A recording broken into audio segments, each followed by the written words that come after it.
Hello friends, welcome to Nila voice novels. நான் அவங்க நிலா. இப்போ நம்ம பார்த்துட்ருக்க கதை அவனுக்கு நிகரவல், எபிசோட் 19. வாங்க கதைக்குள்ளே போகலாம். எங்கடா போனீங்க?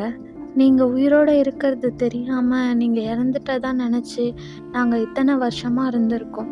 அப்புறம் ஆதி உங்களை யாரோ கடத்தி வச்சிருந்ததா சொன்னானே என்று ரத்னவர்மா கேட்க, அதை கேட்ட கிருஷ்ணா, ஆமாண்ணா என்று ஆக்சிடெண்ட் ஆன நாள் முதல் ஆதிமித்ராவை பார்த்தது வரை அனைத்தையும் சொல்லி முடித்தார்.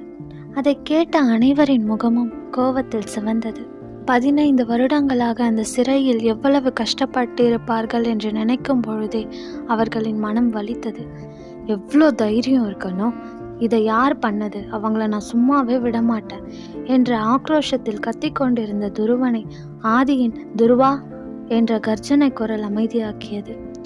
அதில் திரும்பி அவன் ஆதியை பார்க்க, மற்றதெல்லாம் அப்புறம் பார்த்துக்கலாம் என்று சொன்னவன் அங்கிருந்து அவன் ரூம் நோக்கி சென்று விட்டான். சென்ற பிறகு துருவனை பார்த்த சர்வா, துருவா, இதை பற்றி நம்ம அப்புறமா பேசிக்கலாம். பிறகு அவர்களும் அர்ஜுன், அம்ரு, ரத்னாவுடன் சேர்ந்து தன் தாய் தந்தையுடன் பேச ஆரம்பித்தார்கள். 20 வருட கதையை எல்லாம் பேசிக்கொண்டிருந்தார்கள். அந்த இடமே சிரிப்பில் மூழ்கி இருந்தது. பார்த்த ரத்னவர்மாவிற்கு மகிழ்ச்சியாக இருந்தாலும், இப்படி மீண்டும் பழைய மகிழ்வுடன் தன் குடும்பம் இருக்கும் பொழுது தன் மனைவி மட்டும் அதில் கலந்து கொள்ளவில்லையே என்று நினைக்கும் பொழுது கவலையாக இருந்தது. ஆனால் சீக்கிரம் அவளும் சரியாகி எங்களுடன் இணைந்து கொள்வாள் என்று நினைத்தவர் மகிழ்வுடன் அவர்களுடன் பேசி சிரித்து கொண்டிருந்தார்.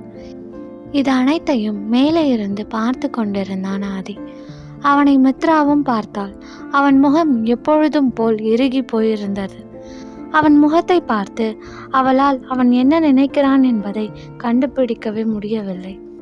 இவர்கள் அனைவரும் கிருஷ்ணா மற்றும் ஜோதியை பார்த்தவுடன் கண்ணீர், சிரிப்பு, பேச்சு மூலம் அவர்களின் உணர்வுகளை வெளிப்படுத்தினார்கள்.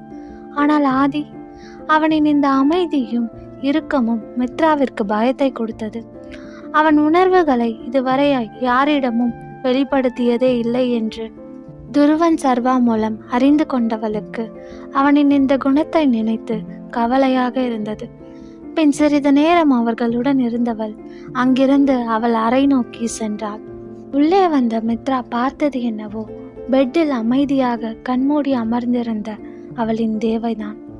அவன் அருகில் சென்று நின்றவள் அவனை பார்த்து, தேவ், என்ன ஆச்சு, ஆர் யூ ஓகே என்று கேட்க, மெதுவாக தன் கண்களை திறந்து அவளை பார்த்தான் ஆதி.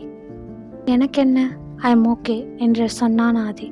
அதை கேட்டவள் அமைதியாக அவனை பார்த்து தலையசைத்து விட்டு திரும்பி செல்ல போனவளை அவனின் அம்மு என்ற குரல் தடுத்தது.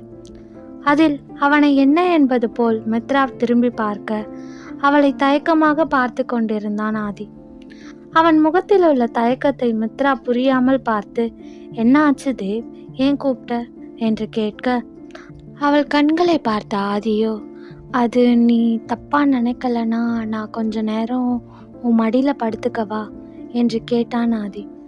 ஒரு நொடி அவனை பார்த்தவள் அங்கிருந்து பெட்டின் மறுபக்கம் சென்று விட்டாள். அவள் எதுவும் பேசாமல் போகவும் தன்மேல் கோபம் கொண்டு சென்று விட்டாள் என்று நினைத்து அவன் அங்கிருந்து செல்ல போக அவனை தேவ் என்று அழைத்த மித்ரா அவன் படுப்பதற்கு ஏதுவாக பெட்டில் அமர்ந்தவள் அவனை பார்த்து கையசைத்து வா என்று அழைக்க, அவளை ஒரு நொடி ஆச்சரியமாக பார்த்த ஆதியோ அவள் மடியில் சென்று படுத்து கொண்டான். கண்மூடி தன் மடியில் படுத்திருப்பவனை கண்ணிமைக்காமல் ரசித்தவள் அவன் தலையை மென்மையாக கோதி கொடுத்தாள். அதில் நிம்மதியாக தூங்கினான் ஆதி. அவன் உன் மடியில் படுத்துக்கவா என்று கேட்கும் பொழுதே அவன் மனநிலையை உணர்ந்திருந்தாள் மித்ரா. இப்பொழுது தன் மடியில் படுத்து அமைதியாக தூங்கிக் கொண்டிருக்கும் தன் அவனின் சிகையை கோதி கொண்டே தன்னை மறந்து அவனை ரசித்து கொண்டிருந்தாள் மித்ரா. அவளின் கண்களில் அவ்வளவு காதல் இருந்தது. ஆனால் அதை பார்க்க வேண்டியவனோ உறங்கிக் கொண்டிருக்கிறான். அப்படியே அவனை ரசித்து கொண்டே தன்னை அறியாமல் உறங்கிவிட்டாள் மித்ரா. நடு இரவில் கண் விழித்த ஆதி அப்பொழுதுதான் உணர்ந்தான் தான் அவளின் மடியிலேயே உறங்கிவிட்டோம் என்று. அதிலும் அவள் அமர்ந்து கொண்டே உறங்குவதை பார்த்தவன் வேகமாக அவளின் மடியிலிருந்து எழுந்து அவளை ஒழுங்காக படுக்க வைத்தவன் சிறிது நேரம் அவளையே கண்ணிமைக்காமல் பார்த்து கொண்டிருந்தான். பிறகு என்ன நினைத்தானோ, அவள் அருகில் படுக்காமல் சோஃபாவில் சென்று படுத்தவன் அவளை பார்த்து கொண்டே உறங்கி போனான். 2 நாட்களாக கிருஷ்ணா மற்றும் ஜோதியுடனே அவர்களின் வாழ்க்கை சென்று கொண்டிருந்தது. ரத்னவர்மா ஜானகியுடன் இங்கேயே தங்கிக் கொண்டார். ஆதி மட்டும் தான் ஆபீஸுக்கு சென்று வந்து கொண்டிருந்தான். மற்ற ஒருவர் கூட வீட்டிலிருந்து நகரவே இல்லை. அவர்களுடனே பேசிக் கொண்டிருந்தார்கள். அந்த வீடு முழுக்க சந்தோஷத்தில் நிறைந்திருந்தது. அதில் ஜானகி மட்டும் இல்லாதது அவர்களுக்கு கவலையாக இருந்தாலும் 20 வருடம் தொலைத்த தன் குடும்பத்தை பார்த்ததில் மகிழ்ச்சியில் இருந்தார்கள் ஒவ்வொருவரும். அப்பொழுது துருவன் மற்றும் சர்வா இருவரும் ஆதியிடம் பேச வேண்டும் என்று சொல்ல ஆதி அவர்களை ஸ்டடி ரூம் நோக்கி அழைத்தான். அவர்களும் சென்று அவனுக்காக காத்திருக்க அப்பொழுது உள்ளே வந்த ஆதி அவர்களை பார்த்து, நீங்க என்ன கேட்க போறீங்கன்னு எனக்கு தெரியும்.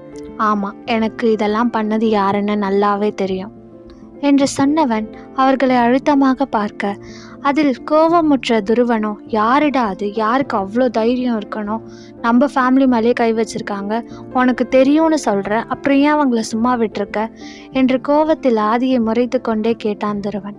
அவனை அமைதியாக பார்த்தான் ஆதி. ஆனால் அவன் கண்களிலோ அவ்வளோ கூர்மை.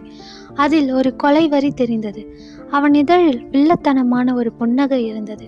அவனின் தோற்றத்தை பார்த்த ஆதி மற்றும் சர்வா இருவருக்குமே பயம் வந்தது. அப்பொழுது சர்வா ஆதியை பார்த்து, என்னடா பிளான் பண்ணிருக்க என்று கேட்டான். அதில் அவனை பார்த்து அர்த்தமுடன் சிரித்த ஆதியோ, எவ்வளோ தைரியம் இருந்தால் இந்த ஏடியோட ஃபேமிலிக்குள்ளேயே விளையாடி இருப்பான். அவனை அவ்வளோ சீக்கிரமாக தண்டிச்சு அவ்வளோ சீக்கிரமாக கொண்டுட சொல்கிறியா? இல்லை, நான் அவனுக்கு ஆல்ரெடி ஸ்கெட்ச் போட்டுட்டேன். என் ஸ்கெட்சில் அவனே வந்து மாட்டுவான். அப்போ தெரியும் அவனுக்கு இந்த ஏடி யாருன்னு என்று சொன்னவனின் முகத்திலோ அத்தனை கொடூரம். அதனை பார்த்த துருவன் மற்றும் சர்வாவுக்குமே கூட பயமாக தான் இருந்தது. சரி, இவ்வளோ தைரியமா இதை நம்ம ஃபேமிலிக்குள்ளேயே பண்ணது யாருடா என்று கோபமுடன் கேட்டான் துருவன். அவனை பார்த்த ஆதியோ இதற்கெல்லாம் காரணமானவனின் பெயரையும் எதற்காக அவன் இதை செய்தான் என்பதையும் சொல்ல, அந்த பெயரை கேட்ட துருவன் மற்றும் சர்வா இருவருமே அதிர்ந்துதான் போனார்கள். அவர்களின் கண்களோ கோபத்திலும் ஆக்ரோஷத்திலும் அக்னி பிழம்பென சிவந்திருந்தது. ஆதி சொன்ன அந்த நபரின் மீது கட்டுக்கடங்காமல் கோபம் வந்தது. ஆனால் இவர்களை விட பல மடங்கு கோபத்திலும் கொலை வெறியிலும் இருந்தான் ஆதி. ஆதி சொல்லும் அந்த நபர் யார்? துருவன் மற்றும் சர்வா அந்த பெயரை கேட்டவுடன் ஏன் அதிர்ந்தார்கள்? அப்படியென்றால் அவர்களுக்கு அந்த நபரை முன்பே தெரியுமா? தான் சிறுவனாக இருக்கும் பொழுது தன் குடும்பத்தை அழிக்க நினைத்தவனை இப்பொழுது மான்ஸ்டராக இருக்கும் ஆதி என்ன செய்ய போகிறான்?